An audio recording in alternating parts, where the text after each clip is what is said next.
ಏಕೆ ಏನಾಯಿತು? ನಿನ್ನ ಶಬ್ದ ಭಂಗವಾಯಿತೆ? ಏಕೆ ಸುಮ್ಮನಿರುವೆ? ಹೇ ಶಕುನಿ, ದುರ್ಯೋಧನನ ಮನೆ ಕಾಯುವ ಕುನ್ನಿ,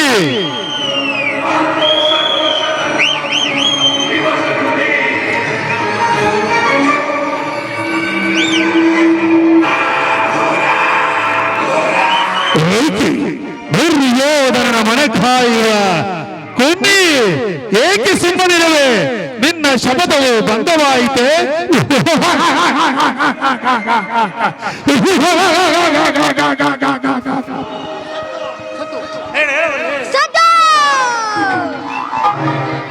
ಈ ಸೌಬಲ ರಾಜ ಶಕುನಿಯ ಆಶ್ವಾಸನೆಗಳನ್ನು ಅಲ್ಲಗಳೆಯುತ್ತಿರುವ ಅಧಮ ಮರಳುಗಳೇ ಸದಾ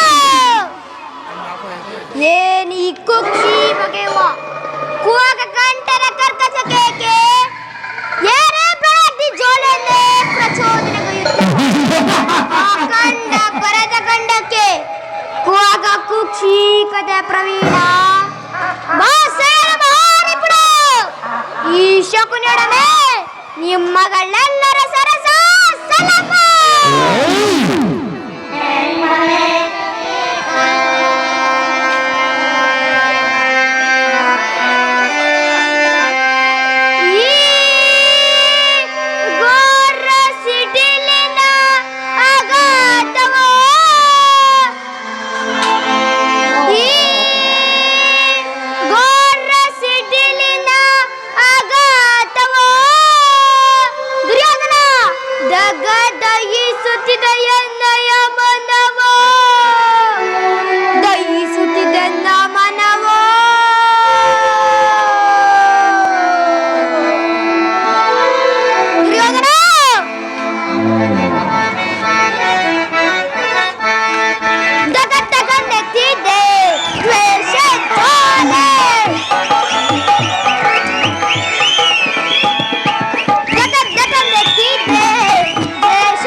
ದುರ್ಯೋಧನ, ನಿನ್ನ ಕತ್ತಲೆಯ ಕಾರಾಗಾರವನ್ನು ನಾನಿನ್ನು ಮರೆತಿಲ್ಲ. ನನ್ನ 100 ಜನ ಸಹೋದರರನ್ನು ಬಂಧನದಲ್ಲಿಟ್ಟು ದಿನಕ್ಕೊಂದಿಡಿ ಅನ್ನ, ಒಂದೊಳ್ಳೆ ನೀರನ್ನು ಕೊಡುತ್ತಿದ್ದೆ. ಆ ನನ್ನ ಸಹೋದರರು ಆ ಇಡೀ ಕೂಳನ್ನು ನನಗೆ ಕೊಟ್ಟು ತಾವೆಲ್ಲರೂ ಉಪವಾಸ ಮಾಡಿ ಒಬ್ಬೊಬ್ಬರಾಗಿ ಸತ್ತರು. ಮೃತ್ಯುವಿನ ಕೊನೆಯ ಉಚ್ಛ್ವಾಸದಿಂದ ನಿನ್ನನ್ನು ಶಾಪಿಸುತ್ತಾ ಆ ಘೋರ ಹಿಂಸೆಯ ಪ್ರತಿಶೋಧದ ಭಾರವನ್ನು ನನಗೊಪ್ಪಿಸಿ ಸತ್ತರು. ಅವರ ಮೃತದೇಹಗಳ ಸ್ಥಿರ ದೃಷ್ಟಿ ಈಗಲೂ ಸಿಡಿಲಂತೆ ನನ್ನ ಹೃದಯವನ್ನೇ ಬೆರೆಸುತ್ತಿರುವುದು. ಕುರು ರಕ್ತದ ಅಜಸ್ತ್ರಧಾರೆಯಿಂದ ಪುನಃ ಅವರನ್ನು ಜೀವನ ಕಳಿಸುವೆನು. ಅಳಬೇಡಿರಿ, ಅಳಬೇಡಿರಿ, ಅಳಬೇಡಿರಿ ನನ್ನ ತಮಗೆ ಸಹೋದರರೇ, ಅಳಬೇಡಿರಿ, ಅಳಬೇಡಿರಿ, ಅಳಬೇಡಿರಿ ನನ್ನ ತಮಗೆ ಸಹೋದರರೇ, ಅಳಬೇಡಿರಿ. ದುರ್ಯೋಧನನ 99 ಮಂದಿ ತಮ್ಮಂದಿರ ಚಿನ್ನ ರುಂಡಗಳಿಂದ ನಿಮ್ಮನ್ನು ನಿರಾಸನಗೊಳಿಸುವೆನು. ಕೌರವೇಶ್ವರ, ನರಕದ ಭಯಂಕರ ಹಿಂಸೆಗಿಂತಲೂ ಕುರುಕ್ಷೇತ್ರದಲ್ಲಿ ಶಕುನಿಯಿಂದ ನಿನಗಾಗುವ ಹಿಂಸೆಯು ಭಯಾನಕವೆನಿಸುವುದು. ತಾಯಿಯ ಕಣ್ಣೀರಿನಿಂದ ತೊಯ್ದು ಗುರು ಹಿರಿಯರ ರಕ್ತದಿಂದ ಕಳಂಕಿತರಾಗಿ ಪುತ್ರ ಶೋಕರಿಂದ ದಹಿಸುತ್ತ ನಿನಗಾಗಿ ನಿನ್ನವರಿಗಾಗಿ ಒಂದು ನಿಟ್ಟಿಸಿರು ಬಿರುಳಿಲ್ಲದೆ ನರಕದ ಮಾರ್ಗವನ್ನೇ ಹಿಡಿ ಪಾಪಿ, ನರಕದ ಮಾರ್ಗವನ್ನೇ ಹಿಡಿ.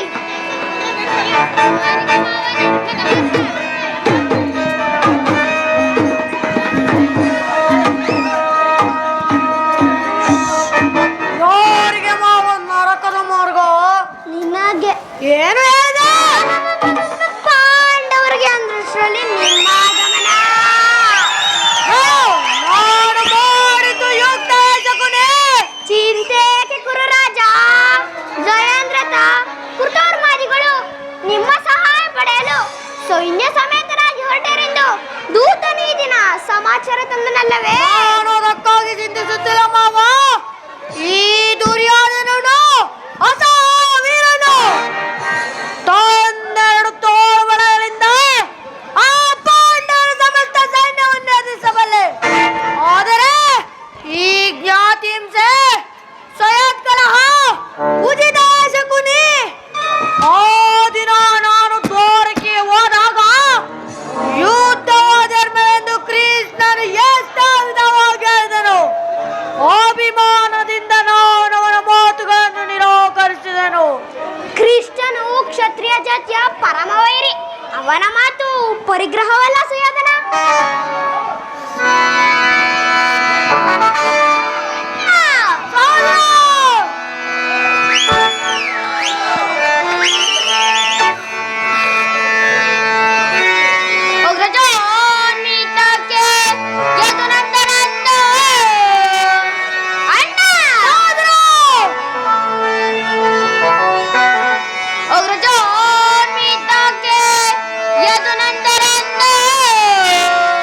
ದರಿದ್ರ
ಕ್ರೋಢೀಕರಿಸಿ ಕ್ರೋಢೀಕರಿಸಿ ಆ ದಾಸಿ ಪುತ್ರನ ಮುರುಕು ಜವಾಬ್ದಾರಿಯನ್ನು ಆಶ್ರಯಿಸುತ್ತಿದ್ದಾನೆ. ಪ್ರಾರಂಭದಲ್ಲೇ ಸಹಿಸಲಾಗದಂತ ಅಪಮಾನ, ಭಕ್ತಿ ವೈರಾಗ್ಯಗಳಿಂದ ವಂಚಿತನಾದ ನೀನು ಅಪಮಾನವನ್ನು ಹೇಗೆ ಸಹಿಸುವ ದುರ್ಯೋಧನ? ಕೃಷ್ಣನಲ್ಲಿ ನಿನಗಿಷ್ಟೊಂದು ದ್ವೇಷವೇಕೆ ಮಾವ? ಅವನು ಕ್ಷತ್ರಿಯ ಜಾತಿಯ ಕಳಂಕ ಸ್ವರೂಪನು. ಬರೆದ ವರ್ಷದಲ್ಲಿ ಕ್ಷತ್ರಿಯರನ್ನು ನಿರ್ಮೂಲ ಮಾಡಲು ಅವನು ಅವತರಿಸಿರುವನು. ಅವನ ವೈರಾಗ್ಯ ಪ್ರದರ್ಶನಕ್ಕೆ ಮರುಳಾಗಿ ಯಾರೋ ಅವನೊಂದು ಭಗವಂತನ ಅವತಾರವೆಂದು ಪೂಜಿಸುವರು. ಶಿಶುಪಾಲ, ಜಲಾಸಂಧ ಇವರು ನಿನಗೆಂತ ಮಿತ್ರರಾಗಿದ್ದರು. ಕಾರಣವಿಲ್ಲದೆ ಅವರನ್ನು ಸಂಹರಿಸಿದನು. ಕಂಸನನ್ನು ಒಡಿಸಿ ಅರುಳು ಮರಳು ಮುದುಕನಾದ ಉಗ್ರಸೇನನನ್ನು ಹೆಸರಿನಲ್ಲಿಯೇ ಮಾತ್ರ ಸಿಂಹಾಸನ ಗೂರಿಸಿ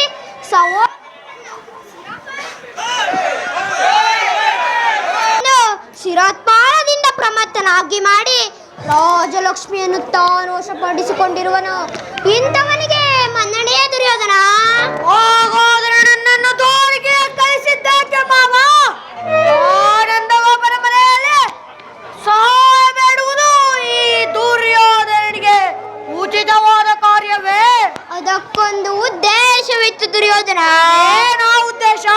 ಕಾಳ ಸರ್ಪದ ವಿಷದ ಹಲ್ಲನ್ನು ಕಿತ್ತ ಬಳಿಕ ಅದರೊಡನೆ ಸರಸಾಡಬಹುದಲ್ಲವೇ? ಆಡಬಹುದು. ಕೃಷ್ಣನಿಗಿಂತ ಅವನ ವಿಜಯೋನ್ಮತ್ತ ಯಾದವ ಸೈನ್ಯವು ನಿನಗೆ ಹೆಚ್ಚು ಅವಶ್ಯಕವಾಗಿತ್ತು. ಯದುಪತಿಯನ್ನು ಯಾದವ ಸೈನ್ಯದಿಂದಲೇ ನಾಶ ಮಾಡುವ ಸುವೇಗವು ನಿನಗೊದಗಿರುವುದು. ಕೃಷ್ಣನೇನಾದರೂ ಸೈನ್ಯ ಸಮೇತನಾಗಿ ನಿನ್ನ ಪಕ್ಷವನ್ನು ವಹಿಸಿದರೆ ನೀನ ಸಹಾಯವನ್ನು ನಿರಾಕರಿಸಬೇಕಾಗಿತ್ತು. ನನಗೆ ನೀನು ಬೇಡ, ನಿನ್ನ ಸೈನ್ಯ ಮಾತ್ರ ಬೇಕು ಎಂದು ನಿಸ್ಸಂಕೋಚವಾಗಿ ಕೇಳಬೇಕಾಗಿತ್ತು. ಆದರೆ ಆ ಅರ್ಜುನ ನಿನ್ನ ಸಂಕಟದಿಂದ ಉದ್ಧಾರ ಮಾಡಿದನು. ಕೃಷ್ಣನು ನೀನು ಹೇಳುವಂತಹ ವಂಚಕನೇ ಇರಬಹುದು, ಆದರೆ ಅವನ ಮೇಲಿನ ದ್ವೇಷದಿಂದ ಆ ಪಾಂಡವರು ಹಿಂಸಿಸಬೇಕಾಗುವುದಲ್ಲ ಮಾವ. ಕೃಷ್ಣನಿಂದ ಪಾಂಡವರನ್ನು ಬೇರೆ ಮಾಡಲಾಗದು. ಅದಕ್ಕೆ ಅವರೆಲ್ಲರೂ ಕೃಷ್ಣನ ಆಜ್ಞಾಧಾರಕರು. ನೀನು ಸಂಧಾನಕ್ಕೆ ಸಮ್ಮತಿಸಿ ಆ ಪಾಂಡವರಿಗೆ ಆಶ್ರಯ ಕೊಟ್ಟಿದ್ದೆ. ಆದರೆ ನಿನ್ನ ವಿನಾಶಕ್ಕೆ ನೀನೇ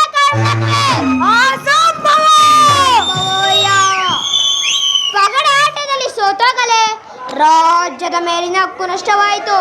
ಪುನಃ ಅದನ್ನು ಹೊಂದುರೇನು? ಮೇಲಿನ ಮೇಲೆ ಈ ದೈನ್ಯರುಕ್ತಿ ಏಕೆ? ದೇಹಿ ದೇಹಿ ದೇಹಿ. ಸರಿಯಾಗಿ ಹೇಳಿದ ಸೌಬಲ ರಾಜ. ಯುದ್ಧದ ಹೊರತಾಗಿ ಆ ಪಾಂಡವರಿಗೆ ಸೂಜಿ ಮನೆಯಷ್ಟು ಭೂಮಿಯನ್ನು ಕೊಡಲಾಗುವುದಿಲ್ಲ. ಅಷ್ಟು ಮಾತ್ರವಲ್ಲ, ಸಂಧಿಯ ನವದಿಂದ ಭಾರಿ ಬಾರಿಗೆ ಪ್ರತಿಷ್ಠೆ ತರುತ್ತಿರುವ ಆ ಕಳ್ಳ ಕೃಷ್ಣನಿಗೂ ತಕ್ಕ ಪ್ರಚಿತ ಆಗಲೇಬೇಕು. ಈ ವಿಚಾರದಲ್ಲಿ ನನ್ನದೊಂದು ಸಲಹೆ ಇರುವುದು. ಏನೋ ಸಲಹೆ? ಯಥಾ ಸಮಯದಲ್ಲಿ ವಿಜ್ಞಾಪಿಸಿಕೊಳ್ಳುವೆನು. ನಿನ್ನ ಸಲಹೆ ಹೊರತಾಗಿ ನಾನೇನನ್ನು ಮಾಡುವುದಿಲ್ಲ ಮಾವ. ನೀನು ನನ್ನ ಸಂಗಡ ಬಾ. ನಡೆ ದುರ್ಯೋಧನ, ನಡೆ.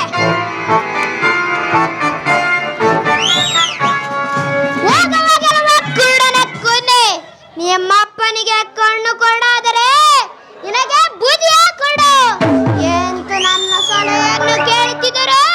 ನಿನ್ನ ಕುಲದ ಬೇರನೇಕೆ ಕೈಯುವನು? ಶಕುನಿ ಎಂಬ ಮೂರಕ್ಷರದ ಅರ್ಥ ನಿನಗೆ ತಿಳಿದೆಯೋ ಮೂಡ? ಶ ಎಂದರೆ ಶಕ್ತಿ ಪ್ರಧಾನ, ಕು ಎಂದರೆ ನಿನ್ನ ಕುರುಕುಲದವರನ್ನೇ ನಿನ್ನಿಂದಲೇ ನಿರ್ಣಾಮ. ನಾನಂದು ನಿಮ್ಮಪ್ಪನ ಮನೆಗೆ ಕಾಲಿಟ್ಟನು. ಅಂದೆ ಕಾಗೆ ಒಕ್ಕ ಗೂಡಾಯಿತು, ಮಾರಿ ಒಕ್ಕ ಬೀಡಾಯಿತು. ಎಂದಿಗೆ ನಿನ್ನ ಮಡತಿಯಾದ ಆ ಭಾನುಮತಿಯು ಮಂಡೆಗೆದರಿ ಮುಂಡೆಯ ಬೇಡ.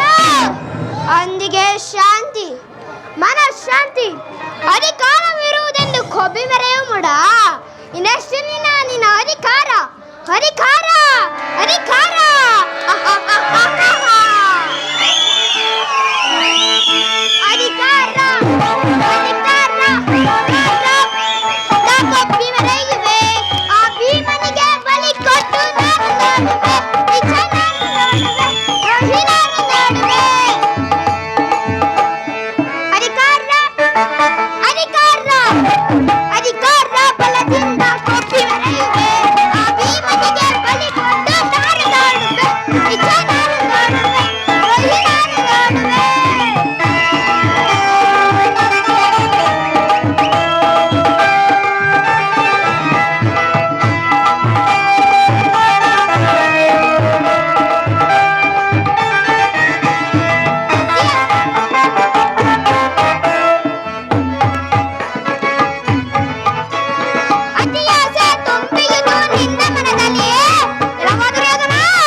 ರಾಧಿಕಾ